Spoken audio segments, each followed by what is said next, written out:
Okay, nerds, we have a show. We have a decent show. We have a lot of things to talk about. There's so much stuff going on in television. There's some really important updates going on in movies. We've got a little bit of everything to talk about, so let's get into the intro.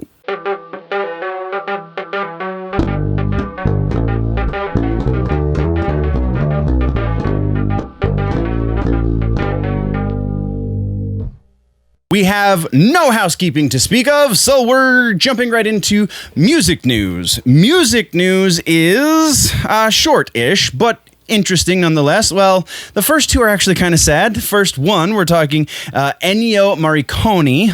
Marricone? I'm pretty sure that's how you say that.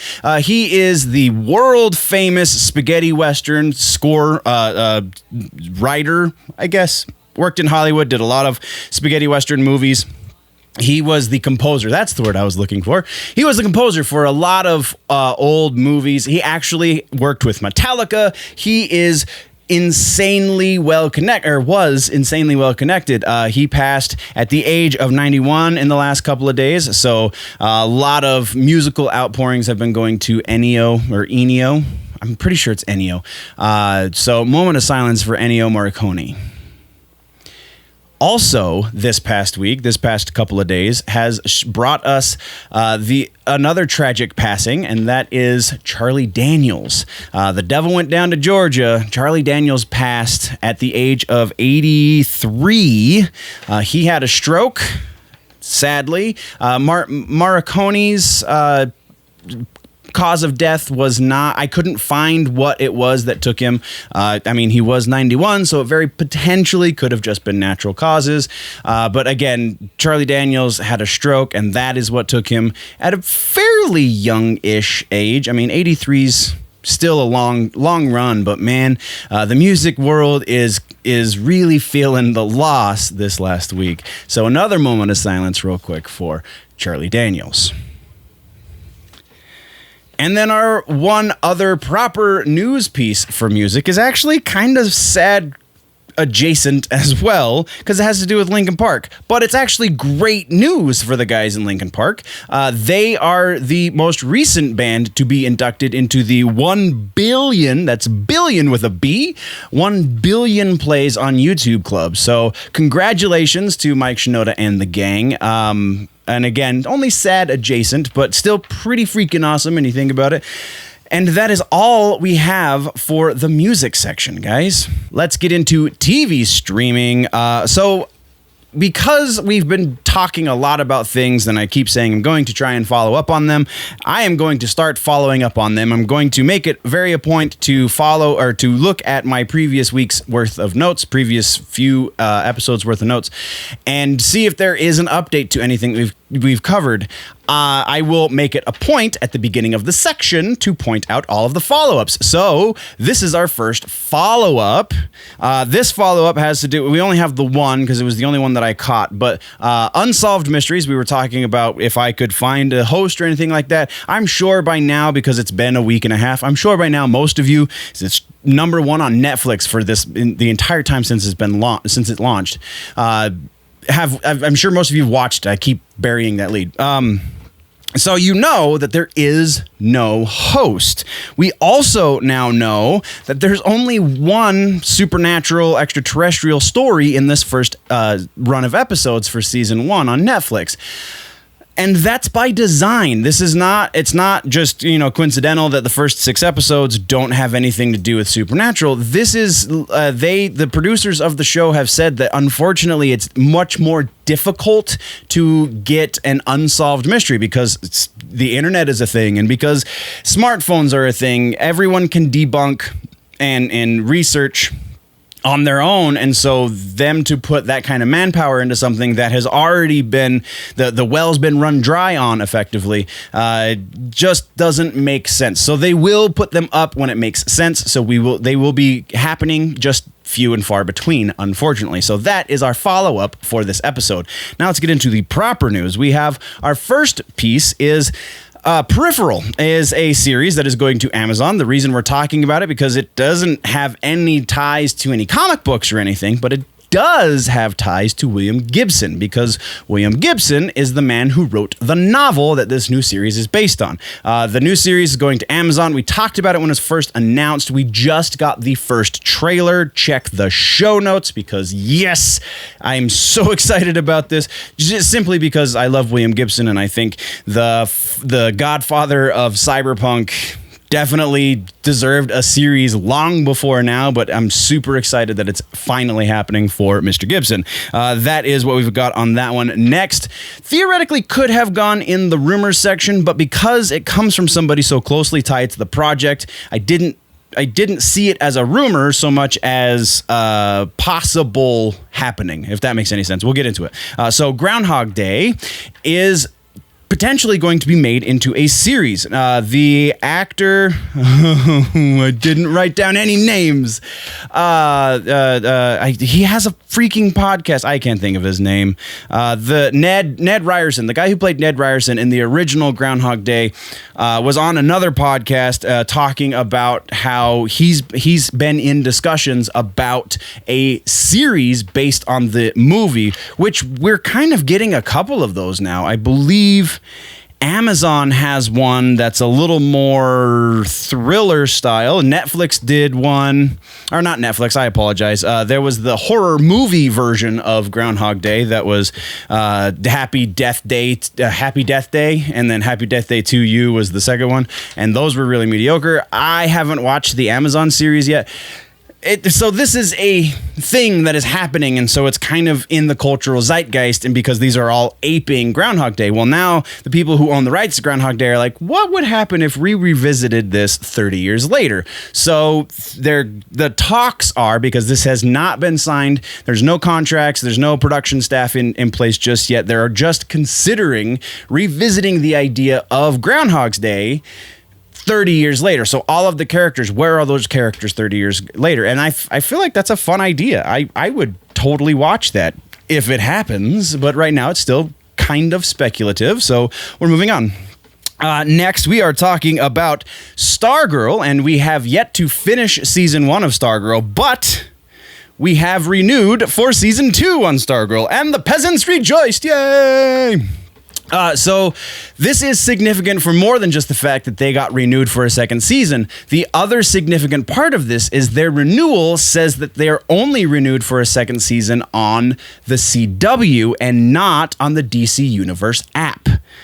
So there's been speculation that DC Universe is seeing the beginning of the end and is going to very likely be absorbed into HBO Max, which kind of makes sense. They'll spread a little thin right now, I believe. And if you just make DC Universe a section of the HBO Max app, then you can capitalize on all of the money that HBO is throwing at stuff right now because they need content so badly. So that, I mean, it isn't necessarily a bad thing, but some people are taking it as such.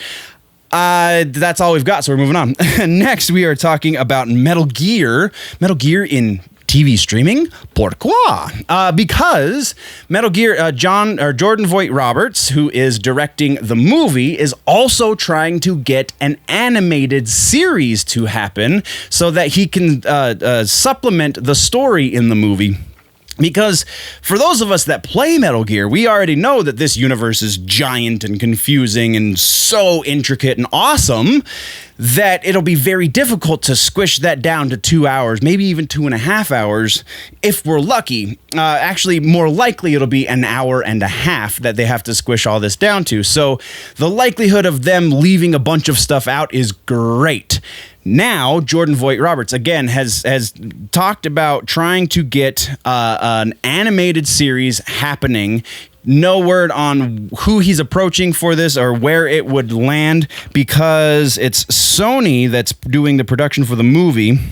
But he is also talking about the potential of getting the original voice cast from Metal Gear Solid, the first PlayStation game. So David Hayter as Snake, so on and so forth. Yes, please, if this happens. David Hayter has said that he would be interested in revisiting the character, especially for an animated series, in regards directly to what Jordan Vogt-Roberts is saying. So that's freaking awesome. That's all we have, though. Again, kind of, sort of speculative, but whatever, it's all we got. And then our final piece has to do with some production returns. So we actually are going to talk more about this kind of stuff in movies, but this is specifically production for television shows. We have Lord of the Rings, Power Rangers, and Cowboy Bebop are all getting the go-ahead to go back into production in the very near future, because they are all in production in New Zealand.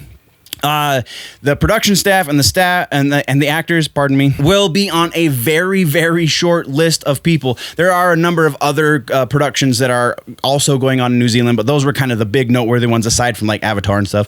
But there is a very specific list of people that New Zealand is allowing into the country so that they can go back to production on this, because New Zealand has, for all intents and purposes, closed their borders because of COVID. So this is pretty special that these guys all get to go back to work, and it's kind of awesome because that means we're getting that much closer to seeing these shows. Lord of the Rings, again, Cowboy Bebop, Power Rangers, so on and so forth, getting that much closer to seeing them come to fruition. So yes, thank you, please. And now we're talking movies. We have two pieces to talk about in movies, and they're effectively both the same thing. First off, we have an update from Australia. The significance there is the big noteworthy production in Australia is Shang-Chi and the Ten Rings. They are getting the go-ahead to go back into production. No word. I couldn't find like what the hoops they are that they had to jump through are and so on and so forth, but I mean, I would imagine it's a whole lot because Australia also is notoriously picky about who can come and go from their country. So that's what we've got there. And then we were talking about other general production returns. We have other UK productions that are going on. We have, where did my notes go? The Batman, Mission Impossible 7, Fantastic Beasts 3, and the live-action Little Mermaid are all in production in the UK. UK Culture Secretary Oliver Dowden made some updates to the COVID protocol in the United Kingdom so that specifically production work can go back into business. So it sounds like most of these countries are saying, all right, so our economy is shot. What can we do? Well, we've got this large production economy that is just dormant right now, and we can theoretically keep everybody safe if we put X, Y, and Z protocols in place. So that's what they're doing. They're putting X, Y, and Z protocols. Each country is different as to what their specific protocols are, but we've kind of touched on those before. There was no real updates as to what, if there's how many clear COVID tests they have to have before they can go back to work and so on and so forth. But if there are any more updates like that, we will definitely be talking about them, and that is movies. Now we're talking gaming and tech. No tech this time, strangely enough, but we do have Battletoads in gaming. So Battletoads Revival officially got a rating in Brazil, which means we're getting close to seeing it seeing it get actually released. There was a lot of speculation and rumor associated with this Brazilian rating, why it was officially made known, or not officially made known. It kind of leaked. People just kind of keep tabs on these kind of things. So there was no official announcement, but the fact that it got rated in Brazil, presumably before it got rated in stateside or even over in England or something, seems a little odd. So this very well could be fake news, but no reason to believe that just yet. Just more reason to get excited about the fact that we're getting that much closer to seeing Battletoads. And then our other piece is Fallout 76. We just got update number 20 for Fallout 76, and now they're letting us know what's going to happen for update number 21. There is a link in the description. You can go check that out for full details. Basically, though, it just looks like they're updating what happens when you max out your level, so that's pretty cool. Hopefully, eventually, they will raise that max level because 50 is pretty low, and that's all we've got for gaming and tech. And now we're talking comic books. We only have one piece to talk about in comic books, and that is King Ronald Robin, Dark Knight's death metal. I forget which one's which. So Dark Knight's Death Metal issue number 2 is introducing us very, very briefly to King Robin, who is basically a worse version of the Batman Who Laughs, kind of, sort of, because Batman Who Laughs at one point was a good guy.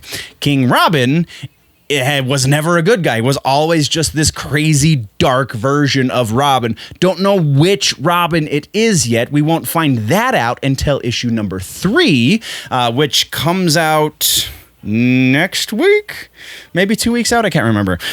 So yeah, pretty freaking awesome. If you're keeping tabs on this, you should already be excited about this. If you have not been reading Dark Knight's Death Metal, then please do what you can. Go to your local comic book shop and get the back issues. You're only one behind technically, because 2 is on shelves now and 3 comes out very, very soon. So catch up, read it. We're moving on. Now let's talk Rumor Mill, because that's what we've got left. Rumor Mill is hopping. We have a lot of rumors, so we're going to try and fly through these. We'll debunk what we can. We'll talk about the likelihood of whatever is here, and we're moving on. All right, so Satana is rumored to be getting her very own movie. We've got a lot of rumblings going around about J.J. Abrams' Justice League Dark movie and potential Justice League Rebirth movie, which has been shut down. We'll get to that. But Satana is one of the rumored movies that is going to either spin off from the Justice League Dark series. I guess I misspoke.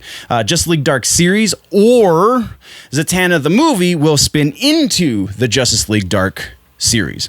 And then same thing, the next rumor is Constantine. Very, very same thing, though this one has a couple of rumors associated with it, and those are that this is going to be another revival for Keanu Reeves, because he's potentially going to be returning to this role. He has voiced the desire to do so, and the fans would love it. I feel like there's a whole lot of reason to do this. I don't know. These two rumors are very, very closely tied together. This is very, very possible. I don't know if it'll be a movie, though, or if it will be an HBO Max series for both of these, because the Justice League Dark series is going to be is a series. So, like, that would kind of make more sense. We get 6 episodes of Satana, 6 episodes of live-action Constantine, and then 6 episodes of Justice League Dark. That kind of seems to make a little bit more sense to me, but we won't know until it happens, because these are just rumors. Next, we're talking about Batgirl, and this one I'm really split on. So the rumor is that Batgirl is going to be our stand-in for Terry McGinnis for the potential of doing a Batman Beyond-like movie, because the rumor is they are not going to actually do Batman Beyond with Michael Keaton. It's just going to resemble Batman Beyond, and it's going to be Barbara Gordon instead of Terry McGinnis under the cape and cowl. And then Michael Keaton playing Bruce Wayne, like we all want to happen for Batman Beyond. But this... All right, so let's talk likelihood first. This seems likely. There is reason to believe, because Warner Brothers and AT&T are still kind of getting used to having these characters for whatever reason, because they've had them for so long. He's still getting used to having these characters that everybody loves so much, and they still don't know exactly what to do with them. And they're also still trying to fit the social narrative right now and make everything equal in however that narrative decides what equal is. So that being said, that is why I believe this has some legs to stand on. However, with the renewed zeal that AT&T is giving to their DC properties, and with this idea of a multiverse, we have a couple of things going on here. First, this could be its own universe. This could very potentially exist in its own separate universe, maybe even in the Tim Burton verse. I don't think that's likely, but it's possible. We could get a proper Terry McGinnis Batman Beyond with an even older Michael Keaton a few years down the road. That's also theoretically possible, and they're just going to borrow a couple ideas for Batgirl, which would be appropriate, though kind of switching on its head the relationship between Batman and Batgirl, because Batman didn't want Barbara Gordon to join the team. Barbara had to fight her way on the team, whereas it sounds like if this happens, then it's going to be the opposite of that. Batman is training Barbara because she wants to be on the team, and he wants her there because he can't do things. So that seems also potentially possible. It just... The bad option is option number 3, and that is do Batman Beyond, but not have Terry McGinnis, just have Barbara Gordon. And that... I don't think that version of this scenario is the likely version. I feel like it's going to be more borrowed ideas rather than straight stolen ideas from Batman Beyond. So that's where we sit there. Let's move on. Next, we have Green Lantern. There is more rumors surrounding Ryan Reynolds signing a contract to take him even further into the Zack Snyder side of the DC multiverse.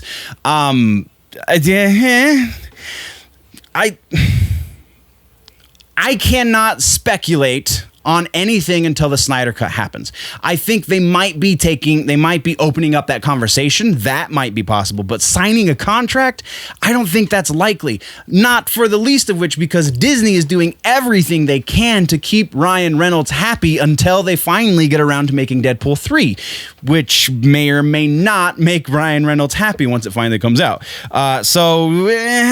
This one, very small legs, very, very small legs.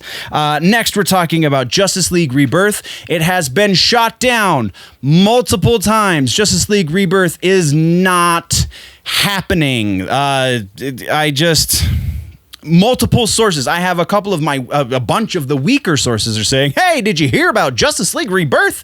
And then the better sources, the people who actually break the news, are saying, no, that's not what's going on. What you're hearing when you hear them talk about Justice League Rebirth very likely is a producer somewhere or someone in charge saying, how do we fix this? How do we restart this universe without completely pissing off all of our fans even more than they already are. So, Justice League Rebirth will not be a thing. It definitely will not be a J.J. Abrams fronted thing. His plate is very full with the projects he is already working on. So, squashing rumors right here. Next, we are talking about Birds of Prey 2. This one rumored to not be happening now. No official announcement from anyone involved, but if you pay attention to who was involved, they're all moving on to other projects. Very specifically, Margot Robbie and the director, I can't remember her name because I didn't put it in the notes because sometimes I suck. But Margot Robbie and the director, writer, Christina Hodson. There we go. I win. They are doing that Pirates of the Caribbean thing. So seemingly that's where they're changing their focus. And now DC and Warner Brothers is just saying, that Birds of Prey movie did not do as well as we wanted it to. We're not going to do another one. Still a rumor, has not been announced. Moving on. Next, we were talking about Alien and Predator with the announcement that we had last week about the rights going over to parent company Marvel for the comic books from Dark Horse. Now there is a bunch of rumor and speculation saying that these comics that Marvel is going to be producing are testing grounds for ideas that they want to put in the movies. Kevin Feige is in charge of all of these things now, so very potentially this could be legit. We already know that these things are happening for the comic books that they already had. So like X-Men and any of the movie properties that are also comic books, they try ideas out in the books. If they work well there, then they adapt them to the movies. So yeah, I feel like this very potentially is a legitimate rumor. Will happen. That's all we have though. Next is a gaming rumor.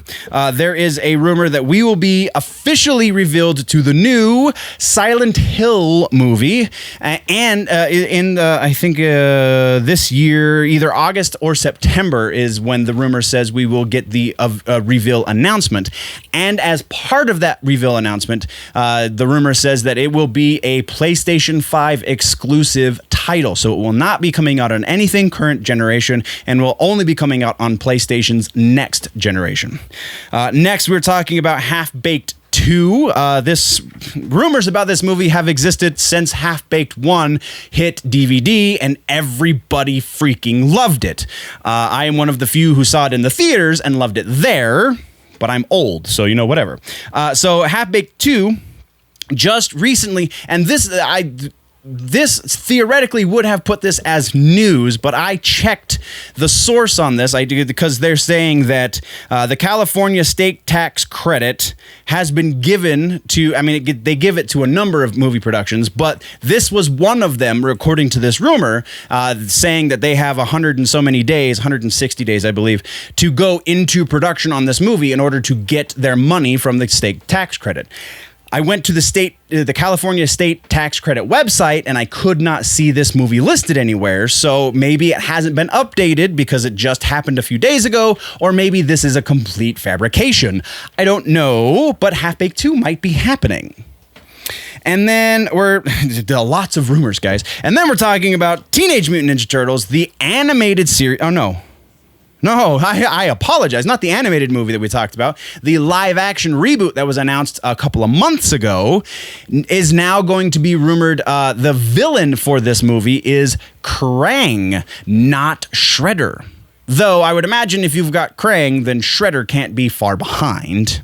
Rumors, though, we don't know. Moving on. WB Gaming, we talked a little while ago about the rumor that was, everybody was talking about it, so it's a very poorly kept secret that WB is looking to sell their gaming division. And we talked about Take-Two and EA, I believe, were the two biggest bidders so far. Now, Microsoft is throwing their hat into the ring, according to a new rumor. Nothing has been substantiated, though, so we're just going to keep moving on. And then we're to our final piece of rumor news, and this one I should have put with the other DC stuff, but whatever. This is Batman Forever. Mark Bernardin of Fat Man Beyond fame, Fat Man on Batman with Kevin Smith, that podcast that is now Fat Man Beyond, he has said that he has what is the word that he used? Knowledge. There we go. He has knowledge of a 170-minute cut of Batman Forever. The Joel Schumacher, I believe that was the first Joel Schumacher movie, right? I can't remember. It's the one with Val Kilmer. There is a longer cut of that movie that is apparently much, much darker than the one that we got in the movies in the theaters. So, okay, that's a good direction because the campy garbage that we got for that movie didn't really work. So, very interested if this is legit, if Warner Brothers is actually hurting that bad for content, if we might actually see this, because it comes from Bernardin, because he is a very well-connected man, because he's part of the machine that cranks this stuff out. I have every reason to believe that such a thing exists, but it is still technically a rumor, and that's what we got for rumors, guys. And that's what we got for the episode. So what did I miss? What should we talk about in the next one? Let me know in the comments down below. If though you want to go deeper in the conversation, jump over to the website, generallynerdy.net. Jump over to the Patreon, patreon.com/generallynerdy, or all of the other social medias are linked on the website. So go check all that out. Patreon, just $1 a month. You get all of the back episodes for the audio podcast, because if you listen on the audio feed on iTunes, and you only get the most recent 3 episodes. So if you want even more than that, then go check that out over on patreon.com/generallynerdy. If you are falling behind on your nerd news and you want to catch up, then right about now, there should be 2 boxes right below my face there. You can click or tap one of those to go check out other things going on the channel. Right there in the center is the subscribe button, so don't forget to subscribe if you haven't already. If you're a new subscriber, how's it going? Thank you very much. That's the end of the episode, guys. Before we head out, though, always remember that if it is generally nerdy, it's probably here.